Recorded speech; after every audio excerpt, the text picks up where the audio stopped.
Loan Depot was rated 3 out of 5 by J.D. Powers.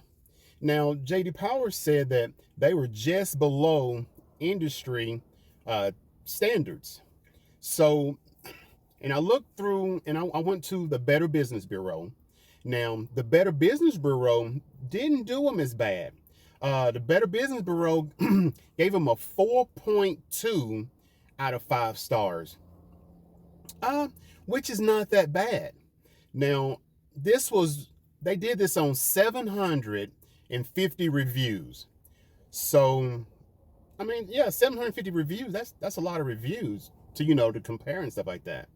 Now, there was another place called Trust Pilot. Now, Trust Pilot, I me personally, because I've already, done all the research, I think they went a little bit too far. Now, Trust Pilot, to give you an example, they also done one, they kind of compared them to Quicken Loans. And I've done a review on Quicken Loans. And at the end of this video, stick with me. At the end of this video, I'll put Quicken Loans, up in my inboxes or whatever, and you can click on that and then go to that video. And so you can kind of compare the two. But they gave Quicken Loans a 9.6 out of 10. Okay. They gave Loan Depot 8.7 out of 10. So I don't know. Now, Loan Depot, they came around in 2010. So, about 10 years. And everything that we're going to talk about today, like most of the stuff, all of the reports and all of the reviews and stuff like that were done in 2020. Like a lot of this stuff from Trustpilot, it was done in April of this year. So it's not like this stuff is old. This stuff is pretty new. It's pretty fresh. So, but the thing I want to say about the Loan Depot is they do mortgages and they do non-mortgages. Okay, they do personal loans too. But the lending products is the reportedly second largest non-bank provider of direct-to-consumer loans in the United States. So, I mean, second largest non-bank loans in the United States. I mean, that's got to say something, right? Okay, now, let's get a little deeper into it. Now, to actually get a Loan Depot loan, you have to have at least a 600 credit score, which ain't that bad. 600 credit score is not that bad. Now, for personal loans, you can get from $5,000 to $35,000. Okay, and this is with an APR of 6.17 to 29.99%. So, I mean, hopefully it's down towards the 6% than the 29%, because that's freaking crazy. But let's get into some of the mortgages though. Okay, now to kind of put this, in numbers so you can understand it a little more clearly, we're going to talk, let's purchase a house for $283,000.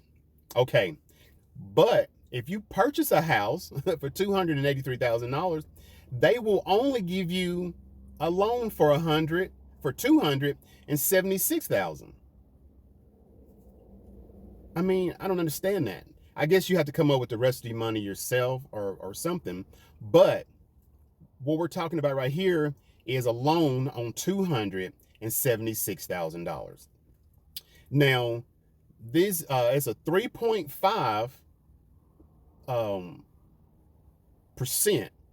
3.5% usually goes down on these loans, and you get a 30-year term with a 4.5 interest rate. Now, putting all of that in there, your down payment for $276,000 will be, the down payment will be $2,760. And your monthly payments will be $1,867. Which, I mean, for 270, I mean, I don't think that's too bad. I mean, it is a 30-year loan though, but I don't think it's too bad. Okay, now let's go down to if you need to refinance a loan. Okay, if you want to refinance a loan, a conventional fixed rate for let's you can do a 10-year, 15-year, a 20-year, and a 30-year.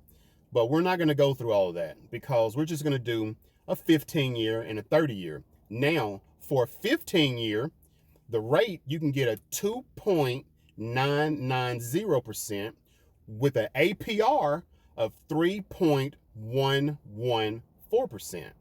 Okay, now let's go to a 30-year fixed, which would be a 3.625%, and the APR would be a 3.695%, which, the percentage sounds good, 2%, 3%, stuff like that don't sound real bad. So, the thing about that is once do the refi and all of that, you will never be charged for, a refi again, and they will waive all of the, appraisal fees and all of that, which is pretty good. Um, you can do the application. You can do the application online all the way up, to the end of it. But once you get ready to sign and stuff like that, you either have to go to an escrow office or you have to go to an attorney's office to do the rest of that. Now, getting towards, the real that's I can't really say cons, pros or cons, but a lot of that stuff sounded pretty good. But now I guess, cons or the questions and stuff like that, because it assumeradvocate.org, that's the only place I could really go to find, any people, the reviews of people that didn't really care for it, or, if they did care for it, or however that went. But because Assumers Affairs, they really didn't have anything on them. And that's normally where I need to go and get most of, the things that I want to know. But now, one of the things was, is this a do they sell their loans or anything like that? Now, the thing about that is they don't even really hold their loans more than 30 to 90 days. And they push their loans off on different, agencies, different offices or whatever.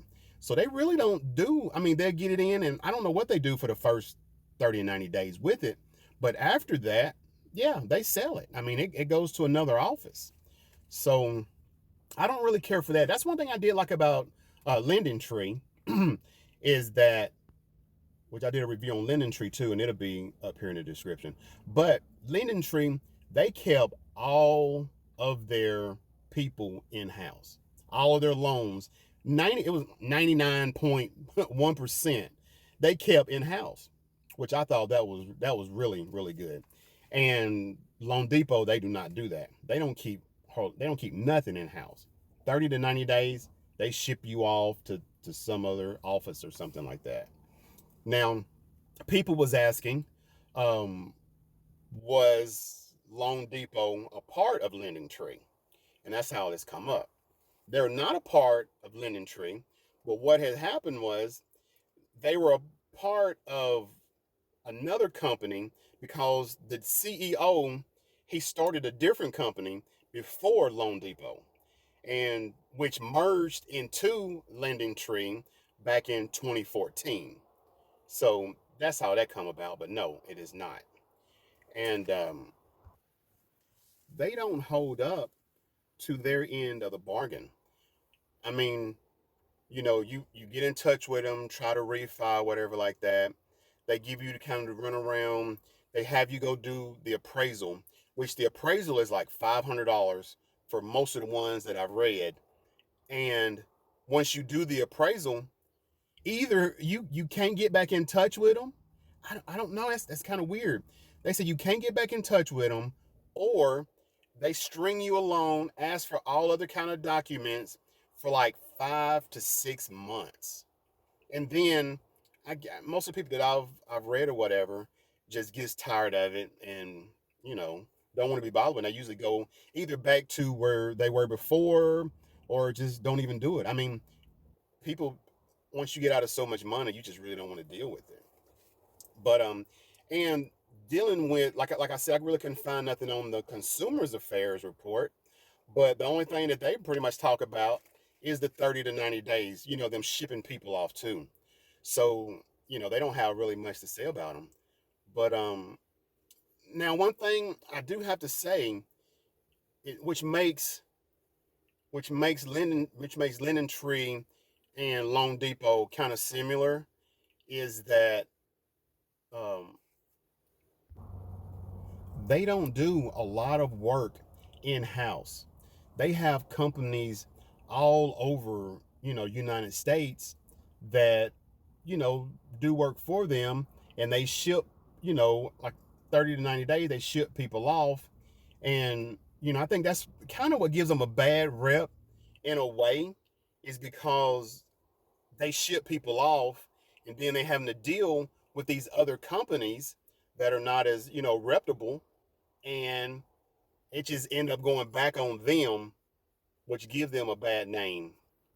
But I really didn't care for it. But if you want to look at some of those reviews, go to consumersadvocate.org, and man, just scroll down through there, and I believe that would help you out a lot making a decision if you wanted to go with this company or not, Loan Depot.